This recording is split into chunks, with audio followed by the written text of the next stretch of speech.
Hello and welcome to the Note Coach podcast. This is episode 367, Overcoming When I Get There Thinking. I'm your host, Suzanne Culberg. Before I jump into that topic, I was just going to say, what's the haps? And I was like, what a way to tell you that I have a tween than by starting the episode with, what's the haps? And what else do they call me? Brah. I'm not mum anymore, or mother, or mummy. I'm brah. And what's the haps in my household? So my oldest is in grade 6. So in Australia, primary school ends at grade 6 and then high school starts in year 7. So they have their grade 6 leavers jacket with all their names printed on the back. So Xanthi brought that home from school recently and I snapped a photo and sent it around the entire family, said, hey, want to feel old? Because my children are the youngest in the family line until my nieces and nephews start having kids. So I was like, what a way to make you feel old than the youngest starting high school next year. So that's what's the haps is here. And secondly, I've just started doing YouTube lives. Now, I've been doing this podcast for over a year now, so I'm used to presenting solo, but I thought I would give a YouTube live a go. So I did my first one yesterday and I spoke about lessons learned from my year of daily podcasting. And I'm going live again this coming Monday, the 13th of May at 10 a.m. Sydney, Australia time. So we're Australian Eastern Standard Time, AEST.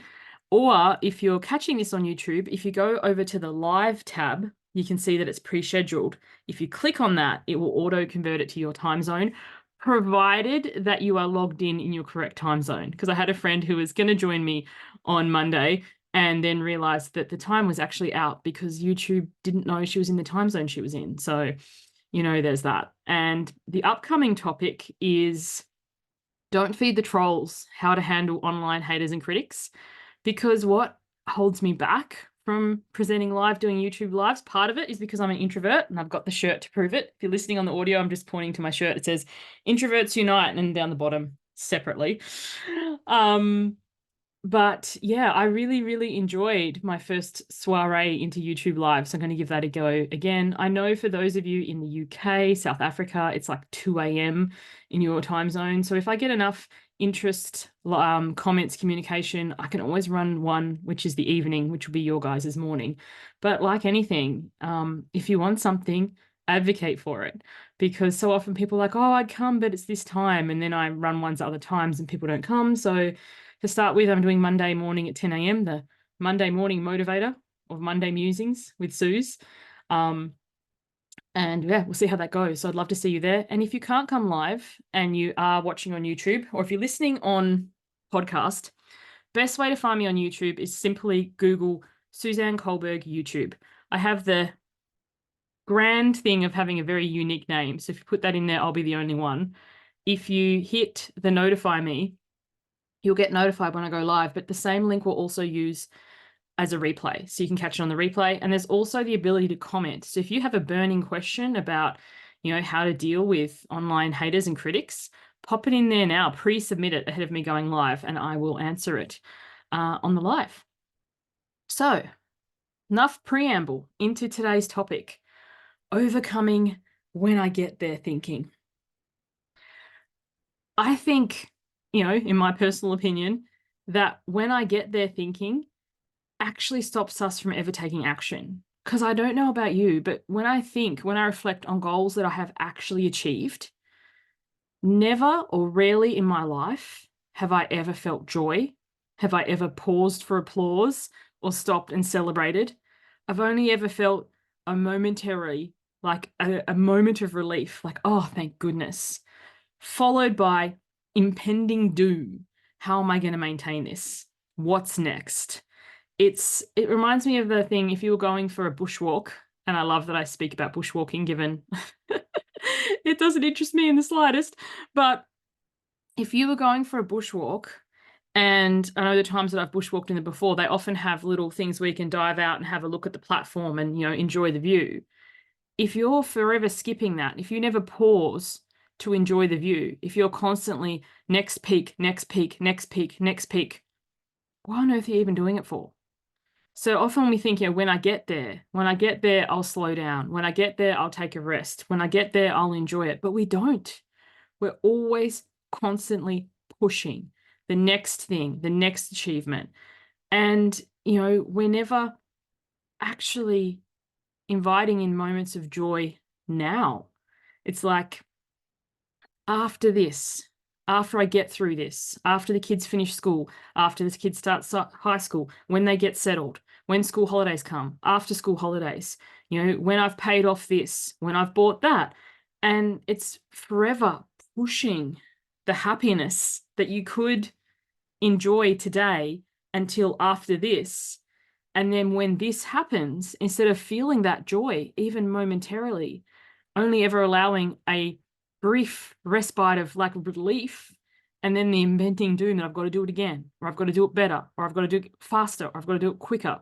Like this non-stop growth and this forever hamster on a wheel situation. And no wonder so many of us are exhausted, depleted, running on fumes, and wondering why we don't actually enjoy the little things. It's funny, when I was going to start this episode today, I was like, oh, nobody cares about the haps. No one cares about Xanthi's lever jacket or my first YouTube live.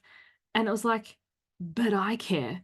And my thing for you isn't, my invitation isn't for you to care about what's happening in my life, but to pause and reflect and care about what's happening in yours. The little things, the day-to-day things, the things that we so often overlook in our constant striving to do more, better, faster, quicker, and not actually enjoy what we already have. Like, think of something today that made you smile. A cheeky comment, my son, Casimir, he said to me this morning, my superpower is that I can eat anything. Maybe he said it to me earlier in the week. I can't remember, but he's like, my superpower is that I can eat anything. And I was like, what, like cement? And he's like, no, I can eat anything. I'm not gluten-free. I've got no nut allergies. I'm not vegetarian. I was like, oh, he was cracking a funny. And I found that so amusing. And that just to be present in that moment. Or my daughter, she's hoping to be accepted into a selective school. So there is like an examination that she has to sit, and helping her study and prepare for that. You might be thinking, well, Suze, you're happy about that. But the skills that she's learning, whether or not she makes the selective school, about how to prepare, how to break down an examination, how to sit it, how to reflect on it, how to not make the results mean anything about you as a person, but more about, how can I do better next time? Because as we're preparing, the last like 4 years of examinations are available online. And she was like, well, what's the point? The questions are going to be different this year. And I was like, of course, but they're going to sit the same style, the same format. There's going to be a question about percentages. There's going to be a question about area. There's going to be a question about 3D shapes. The idea is, how can you learn to game the system? And when we think outside that, how can we game the system? That is life. Instead of thinking and constantly putting our happiness on hold until we achieve something that, when we really are honest with ourselves, we're only going to give ourselves maybe even momentarily relief.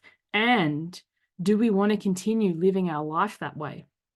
Do we want to continue putting our happiness on pause and not actually enjoying and celebrating, even if it's purely for us? So often we don't want to take up space. We don't want to impose. We don't want to brag. In Australia, we have this term called tall poppy syndrome. I'm pretty sure it's an Australianism. If it's not, please feel to correct me in the comments. I'm not opposed to that. But it's, when people do well, we've got to cut them down. It's like, oh, I wish you had so much help, or, it's not that big of a deal, or, pulling people down. It's like, I've had enough of that. It's time to bolster people up. Like, you've got all this going on and you're still showing up. You're doing great. You've got, you've washed your hair today. You're doing great. I remember seeing a business not that long ago, and I had these little stickers or badges for adulting. It's like, washed my hair and there's a badge. Didn't lose my shit and there's a badge. Wiped my sink down before bed, and it was like the little things, because it's the little things that over time become big things. And the little things for each of us are so very different. My life changed when I stopped buying stationery for the sake of having stationery, or buying craft supplies that I could never touch. Like, I remember when my late mum, came to visit my husband and I once, and we were using our crockery, and she's like, "What are you doing? That's your special crockery that you don't use that every day." I'm like, "Why not? Why should the stationery I buy never be used, or the perfumes or bath bombs I be given never be used and kept for guests, or kept, for special times? Why can't every day be a special occasion?" And what happens if you smash a plate? Eventually, you'll get a new set. In this last week, we have smashed so many plates. I don't know what the deal is, but part of me is like frustrated and annoyed, of course, and a bit sad, but also there will be more plates. Maybe it's time to upgrade and get a new set, or maybe it's time that, I'm sick of that design anyway. But when we don't use the things, like if someone gives you a gift of, a bath bomb, or some makeup if that's your jam, or some perfume, and you're like, "Well, I can't use that. I need to save it for a special occasion, or I need to put it away," but it just sits there gathering dust. Where's the joy in that? Whatever your jam is. Like, I realized once I had a hobby of buying books. Like, my hobby was actually buying books. My hobby was never reading them, because I felt so much guilt for taking the time to stop and pause and read a book. And it was always when I get there. When my business is rolling and bankrolling our entire household and I'm successful, then I can pause and take a break and read. But what is success anyway? Success according to who? And, you get to decide. You get to decide when there is, and how you get to enjoy it. And not everybody has to agree with you that that's the place that they want to be, or that's what's successful for them. But as long as you enjoy it. It's funny with this show where, 367 episodes in, and I have never had more fun with my business. I hit record, I talk about what I want to talk about for as long as I want to talk about, and the people who get it, and I receive lovely emails and voice notes and messages. And then the people who don't get it, don't get it. And that's okay. But I don't need to pause and stop and change and alter what I'm doing to suit everybody else, when that's at the expense of suiting myself. So my invitation for you today is, in the words of Lucifer, if you've watched the show on Netflix, what is it that you truly desire? And why are you putting it off until I get there? Like, what even is there for you? And how can you start enjoying that thing today? What have you got that's on the bench or on the shelf or put away for one day that you can start to enjoy today? Read that book, drink that champagne, enjoy that bubble bath, be in the moment with your kids, with your loved ones, with a friend, have a good laugh. I remember, as I scheduled, I told you at the beginning, I'm doing the next YouTube live on May 13th, Don't Feed the Trolls. And I was sending it to the link to my friend, and she's like, "Oh, what are we talking about next?" And she's like, "Oh, don't you love how I said we?" I was like, "Yeah, I do. I love, that we're building these things together, and we get to be in each other's lives, and, building each other up, the opposite, the anti-tall poppy syndrome, and how magical and how incredibly uplifting that is. And you get to be part of that. You get to create that for yourself. And yeah, that's what I'm excited about today. So if you're catching this before Monday, the 13th of May at 10 a.m. Sydney, Australia time, and you're available and you're not in the UK or South Africa or somewhere it's 2 a.m., I would love to see you on the YouTube live. If you can't join us because it is the middle of the night and you want to pre-submit a question, you can go to YouTube, go to the live tab, find it there as scheduled, and you can type on that now, even though I haven't gone live yet. And if you're catching this later, and you just have a suggestion for a future topic, what would you like to, get on and shoot the shit on a YouTube live with me about? So far, we've had, lessons from podcasting, and this one will be about trolls. I'm open for topics. And send me an email, info@suzanneculberg.com. YouTube live suggestion, and you never know, it might be my next topic. Thanks for joining me. Hope to catch you on the next one. Bye for now.